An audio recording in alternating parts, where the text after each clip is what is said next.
سنا دیتا ہوں کہ حسین کبھی نہیں مرا. جب بھی کہیں کوئی انقلاب آیا یا لوگ حق کے لیے اٹھے ہیں نا، جو نہیں پڑھتے ان کے بارے میں کیا کہوں، یہ بیچارے نادان ہیں، درسوں میں 4 کتابیں پڑھاتے رہتے ہیں، وہی ان کا دائرہ، ان کو نہیں توفیق کہ یہ مطالعہ کریں کہ اسلام کے ساتھ ہوتا کیا رہا اور کون لوگ حق کے لیے میدان میں آتے رہے. انہیں کیا پتا کہ ابو حنیفہ اور مالک رحمۃ اللہ نے منصور کو جب للکارا تھا تو کیا نتیجے بھگتے.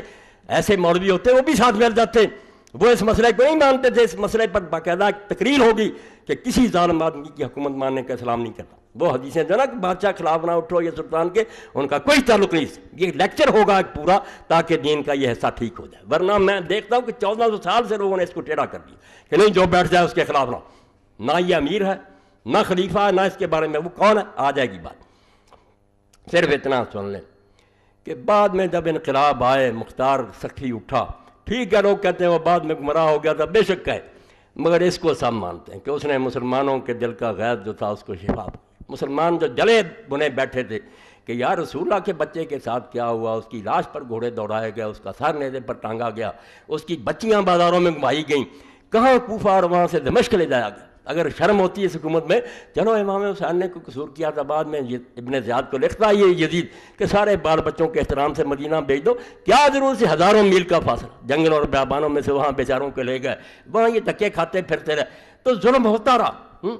مگر لوگ جو تھے وہ راضی ہیں کہ مختار نے کم یہ کیا. اس نے اپنے اللہ سے دعا مانگی. صحابی کا بیٹا تھا، اگر یہ صحابی کا بیٹا، وہ بھی بہت بڑے صحابی کا بیٹا تھا. اور اس کے باپ کا یہ کارنامہ ہے کہ حضرت عمر رضی اللہ کے زمانے میں جب جنگ قادسیہ ہوئی ایرانیوں کے ساتھ تو ہاتھی دیکھ کر مسلمانوں کے گھوڑے بھاگ گئے. انہوں نے ہاتھی نہیں پہلے دیا، یہ ڈر گئے. تو صرف اس وقت ابو بیت سکھی تو تھا اس کا باپ، اس نے اپنے بھائیوں کو کہا کہ اگر ہم بھی یہاں سے بھاگ گئے تو مسلمان مارے جائیں گے، ایرانی پیچھا کریں گے. وہ پھر ہاتھیوں کے آگے لیٹ گیا. یہ واقعہ جسر پڑھیں تو اس کا بیٹا تھا یہ مختار. اس نے یہ پھر اعلان کیا کہ اللہ مجھے اتنی عمر دے دے کہ زمین پر ان لوگوں میں سے جو امام حسین کے قتل میں شریک تھے، سپاہی تھے یا افسر تھے، ایک بھی شخص زمین پر چلتا نہ رہے. اس وقت مجھے مہلت دے دی، اور دے دی رب نے. مرا اسی وقت ہے جب وہ سارے اس نے مکا دیے. ان سب کے سر کاٹے، ان کی لاشیں آگ میں جلائیں، ان کے ہاتھ پاؤں کاٹ کر دھوپ میں ان کے پھینکا. جس کو امام عبد الرحمن مبارک پوری لکھتے ہیں، ابن حجر لکھتے ہیں کہ یہ دنیا کا عذاب ہے جن کم بختوں کو ملا، ورا عذاب الآخرت اشد. محدثین کی طرف 1400 سال کے محدث اگر میرے ساتھ نہ ہو، تمہارے ساتھ کوئی شخص کھڑا ہو مجھے پھانسی دے دو. ظالموں تم حسین کی مخالفت کرتے ہو جس نے دین کو بچایا.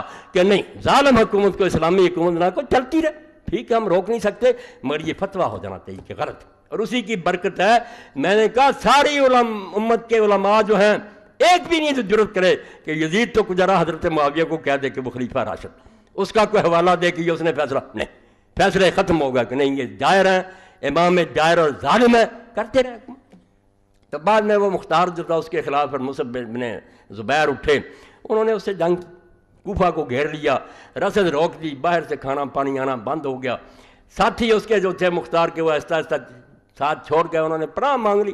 حالات دیکھ کر کون ساتھ رہتا. اور میں کہتا ہوں یہ بھی اگر کوئی شخص سوچے گا تو امام حسین کے برحق ہونے کی دلیل اس کے سامنے آ جائے گی کہ امام حسین کے ساتھیوں میں سے جو دیکھ رہے تھے اور آخری رات جب کہ آپ نے چراغ بجھا دیے تھے کہ چلے جاؤ اپنی جانیں بچاؤ، تمہیں کوئی نہیں روکے گا، مجھے مرنے دو، ایک بھی نہیں گیا. امام حسین کے ساتھیوں میں اگر دیکھ لے کہ یہ جھوٹا ہے، خواہ بخواہ ضد کر رہا ہے بھی نہیں اس کے کچھ ساتھ، کیوں مرے؟ موت کی طرف لوگ رہے. اور 72 ساتھ تھے. تاریخ اٹھا لو، رات کے پردے میں 100 کے قریب آدمی اور آیا، مرنے کے لیے آ گئے. اور خود جو کمانڈر تھا حر ابن یزید ریاحی جو امام حسین رضی کو گھیر کر کربلا میں لایا تھا، وہ صبح کے گھوڑے کو ایڑ لگا کر آپ کے پاس آ گیا اور کہا امام مجھے معافی دے، میں ہی قصوروار ہوں. اگر میں سمجھتا کہ یہ ظالم جہاں تک چلے جائیں گے میں کبھی آپ کو گھیر کرنا لاتا. مجھے یہ توقع نہیں تھی کہ نواسہ رسول کا یہ ذرا بھی احترام نہیں. اس نے معافی مانگ لی اور امام کی طرف سے شہید ہوا. 1000 سپاہی کی کمانڈ چھوڑی، موت کو قبول کیا. ادھر سے ایک بھی نہیں گیا، ادھر سے اتنے لوگ آئے. یہی حق کی بہت بڑی دلیل ہے